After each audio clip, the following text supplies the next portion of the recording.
Hey family, it's your favorite life and relationship strategist, MarshaunO, and I want to talk to you guys today about what would you think? How would you be?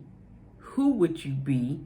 Who would you show up as if your partner changed within the relationship? So what if one person in the relationship changes? How do you handle that? And there's three things I want to tell you about that. But first, let's just talk about how most people change within the relationship. It's really about how you handle those changes. Why is the person changing? Number one. Like, why is the person changing? What is actually happening in your life? What has occurred to them to make them change? Is this a positive change? Is this a negative change? Is this something that's going to now be detrimental to your relationship? Is this something that's going to take you to the next level in your relationship? Like, there are so many questions that are swirling around in a lot of people's head, including your head. And now you're wondering what the heck happened, or what should you do? What's the next stage? How should I move forward? Are we going to move forward, right? So it's a lot of things that's in play that you're thinking about, that you're wondering what you should do. How should you handle this situation? And so what I really wanted you to do is just to take a deep breath. When you're finding that you are becoming more anxious or having these feelings of anxiety that keep arising up, I want you to literally take a deep breath. Like,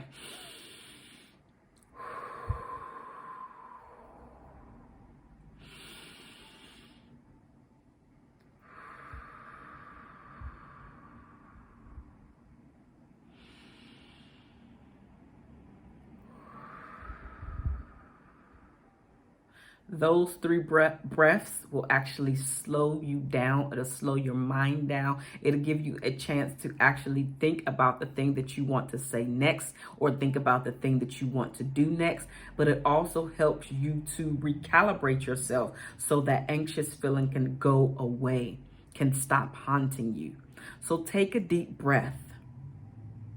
And then literally, like, I personally like to listen to calming brain music, which is on YouTube, calming brain music, or calming piano. And I just let that play in my ear for a little bit. And the reason why I do that is to help me get centered, because it takes my thoughts away, because I start to think about what's actually playing. What am I hearing? And at some point, as my mind and my nerves are starting to calm down, and they're starting to calm down, and my shoulders are more relaxed, my body is more relaxed, I'm able to, which is the first point, acknowledge the changes. Like, literally, I'm able to say, you know what, Marshaun, this is happening. This is happening. Because when you do not acknowledge the changes that are occurring, whether it's within yourself or with your spouse, you're in a state of chaos, because you're trying to do this, you're trying to do that, you're trying to figure out this, you're trying to figure out that. You're like, oh my God, what's actually happening? And life is still bouncing you, life is still beating you up, life is still knocking the hell out of you. So you're like, okay, all right, now I'm centered.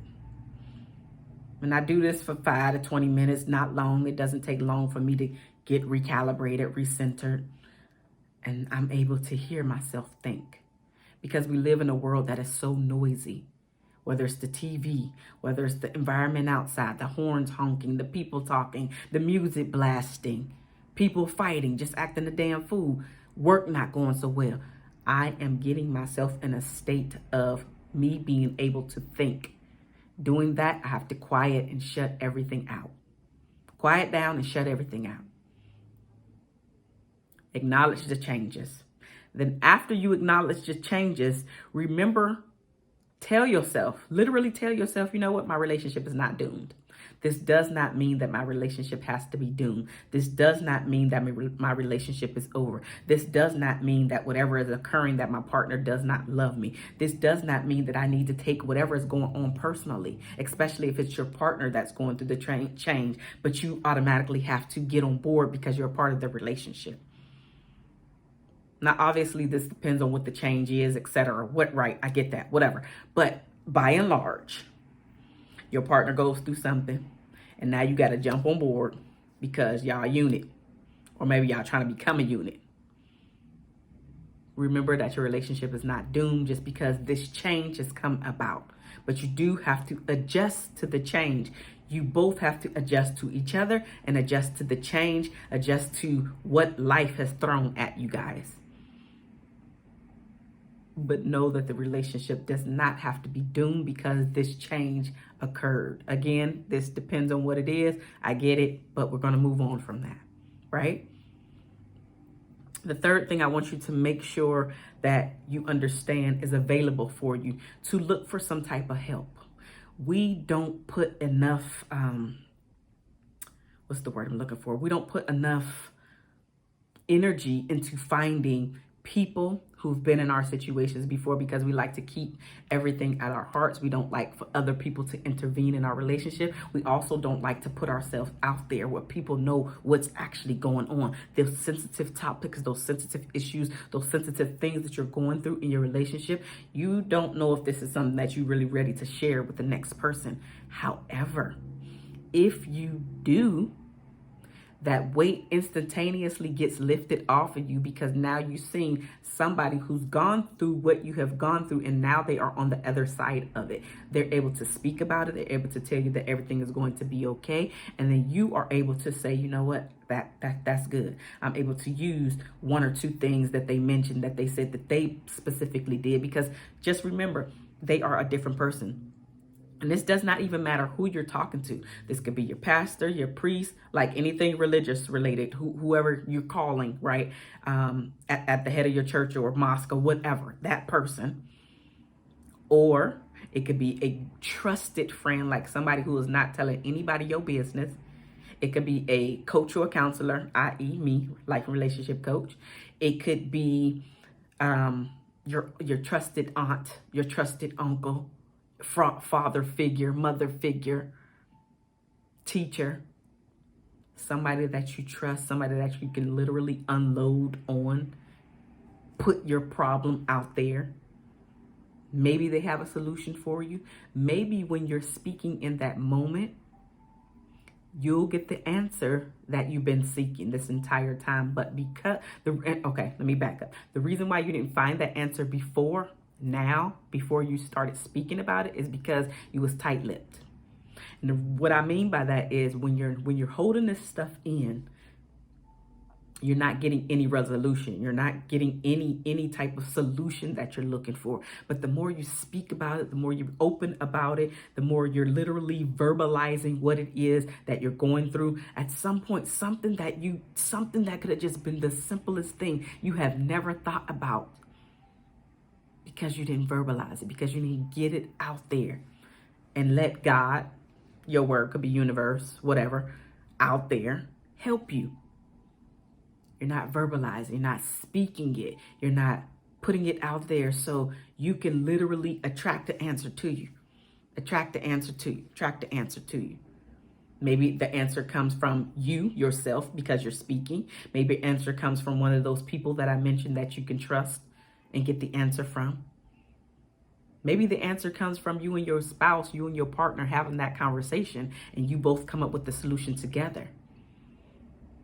But until you acknowledge it, until you realize the relationship is not over, it's not doomed, and until you seek help of some sort, you're going to let this anxious feeling build up because this change has occurred in your life and you don't know where to go. You don't know if it's left, if it's right, if it's up, if it's down, if it's diagonal. You don't know what the hell to do. Right now, you are just in a state of panic.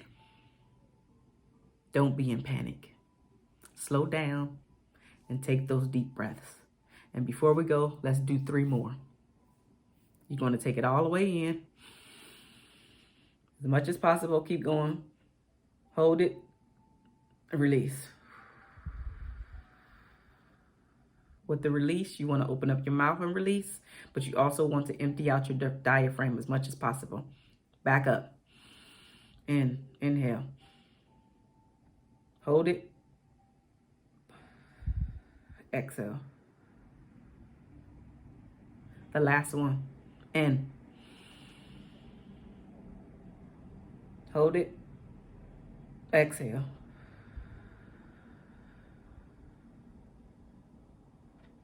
Did you notice that your body had relaxed in that very moment? What is it that you need to attack? What change has occurred in your relationship? What change has occurred with your spouse or with yourself that you need to now acknowledge and find a solution to by verbally speaking about it? Let me know down in the comment section below. And of course, if you need some help, definitely reach out to your girl. I am here for you to help you.